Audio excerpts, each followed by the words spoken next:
जय हिंद। आप सभी का एप्टिक क्लासेस में स्वागत है। आज हम 22 अगस्त को जितने भी करंट अफेयर बनेंगे उन सभी क्वेश्चन को देखेंगे। यदि आपको किसी भी क्वेश्चन में किसी भी प्रकार का डाउट हो तो कमेंट ज़रूर कर देना है।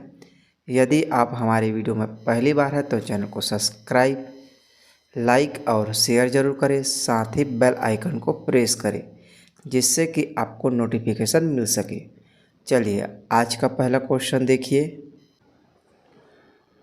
रियल इस्टेट सेक्टर को मंदी से उबारने अनुकूल निर्णयों के लिए क्रेडाई ने किसे सम्मानित किया है? जिनका सही आंसर होगा मुख्यमंत्री श्री भूपेश बघेल को।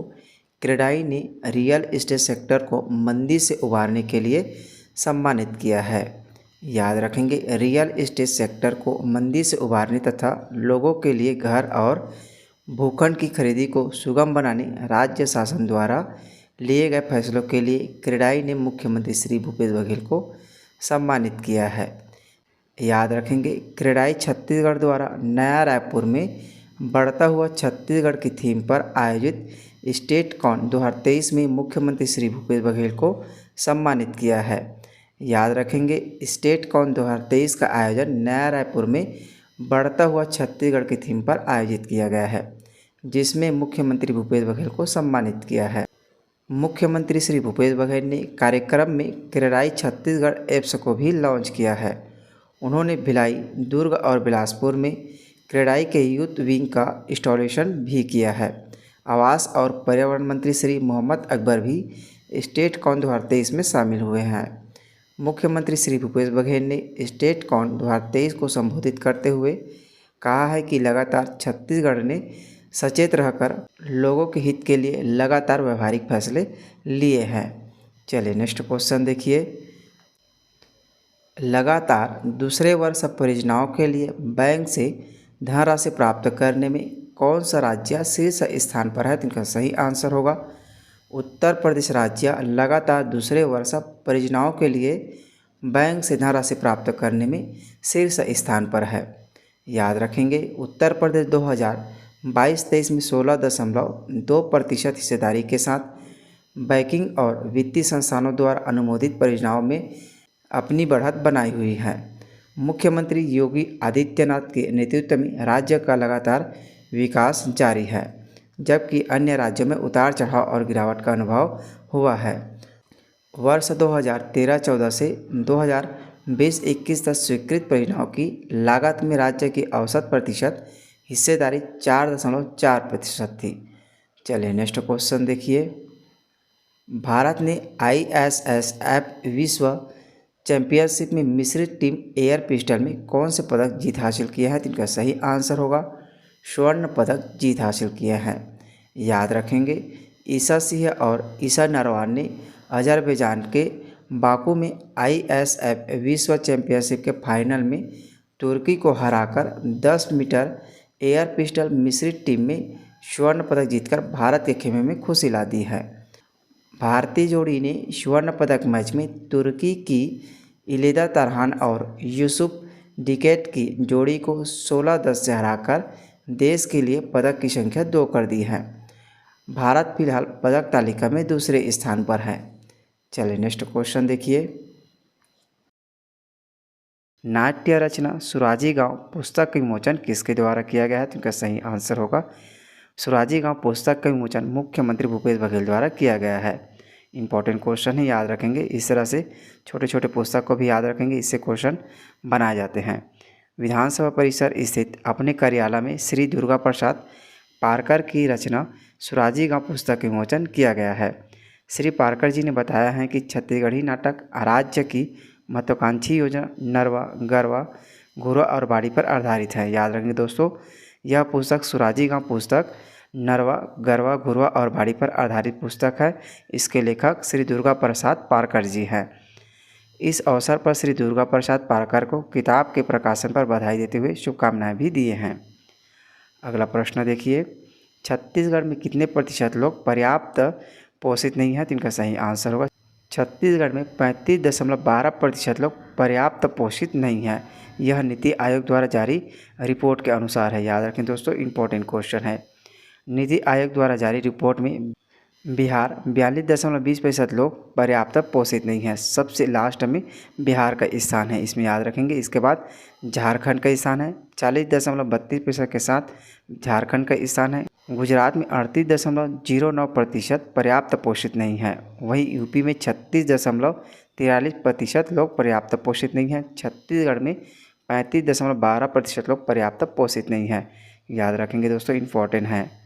किस राज्य में यात्री बसों और स्कूली बसों में पैनिक बटन लगाने की तैयारी में है? तो इनका सही आंसर होगा छत्तीसगढ़ राज्य में यात्री बसों और स्कूली बसों में पैनिक बटन लगाने की तैयारी में है। पैनिक बटन क्या है? तो पैनिक बटन बसों में लगाया जाएगा जो महिलाओं और बच्चों में होने वाले दुर्व्यवहार को रोकने के लिए इस बटन को लगाया जा रहा है।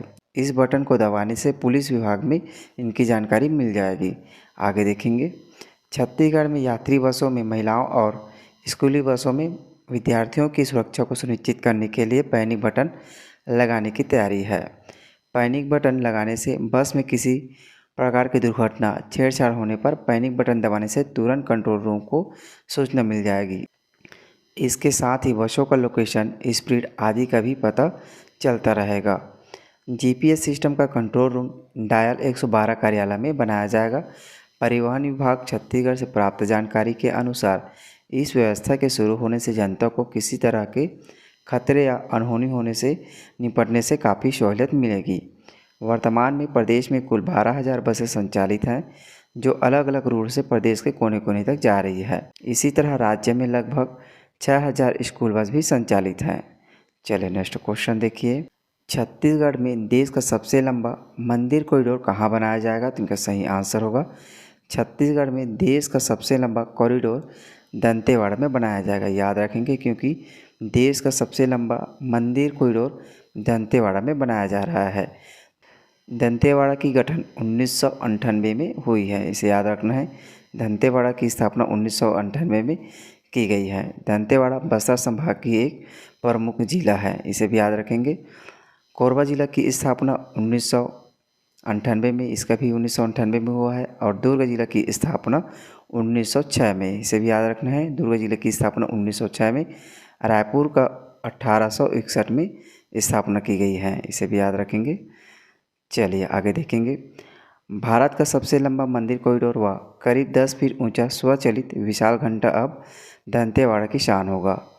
माता दंतेश्वरी मंदिर परिषद में प्रदेश का पहला और सबसे बड़ा मंदिर कॉरिडोर बनाया जा रहा है। उक्त स्थल पर स्वचालित मीटर से निर्मित 10 फीट ऊंचा घंटा जो अपने आप में हिंदुस्तान का सबसे बड़ा घंटा होगा।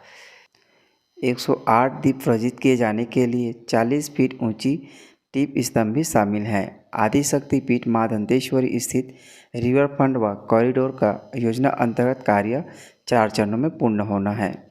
यह भारत का सबसे लंबा 2.95 किलोमीटर होगा। चलिए नेक्स्ट क्वेश्चन देखिए, राष्ट्रीय सिकल सेल एनीमिया को कब तक खत्म करने का लक्ष्य रखा गया है? तो इनका सही आंसर होगा राष्ट्रीय सिकल सेल एनीमिया को 2047 तक खत्म करने का लक्ष्य रखा है। याद रखेंगे, इंपॉर्टेंट क्वेश्चन है। चलिए ध्यान देंगे, देश में आनुवांशिकी बीमारी सिकल सेल को दूर करने भारत सरकार द्वारा राष्ट्रीय सिकल सेल एनीमिया उन्मूलन मिशन की शुरुआत की जा रही है। वर्ष 2047 तक सिकल सेल को खत्म करने का लक्ष्य देश के 17 राज्यों के 278 जिलों का इसमें चयन किया गया है। याद रखेंगे, 17 राज्यों के 278 जिलों का इसमें चयन किया गया है, जिसमें छत्तीसगढ़ के 33 जिलों को शामिल किया गया है। याद रखेंगे, छत्तीसगढ़ के 33 जिलों को शामिल किया गया है। इससे क्वेश्चन आराम से बनाए जा सकते हैं।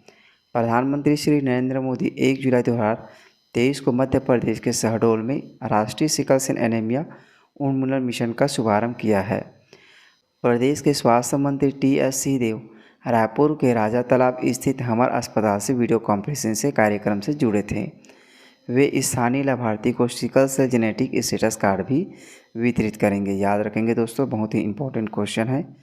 चलिए नेक्स्ट क्वेश्चन देखिए, पिछले वीडियो में हमने आपसे क्वेश्चन पूछा था कि नीति आयोग द्वारा जारी रिपोर्ट में राज्य के कितने लोग बहुआयामी गरीबी से बाहर आ गए हैं? तो इनका सही आंसर होगा 40 लाख लोग बहुआयामी गरीबी से बाहर आ गए हैं। यह रिपोर्ट नीति आयोग द्वारा जारी किया गया है।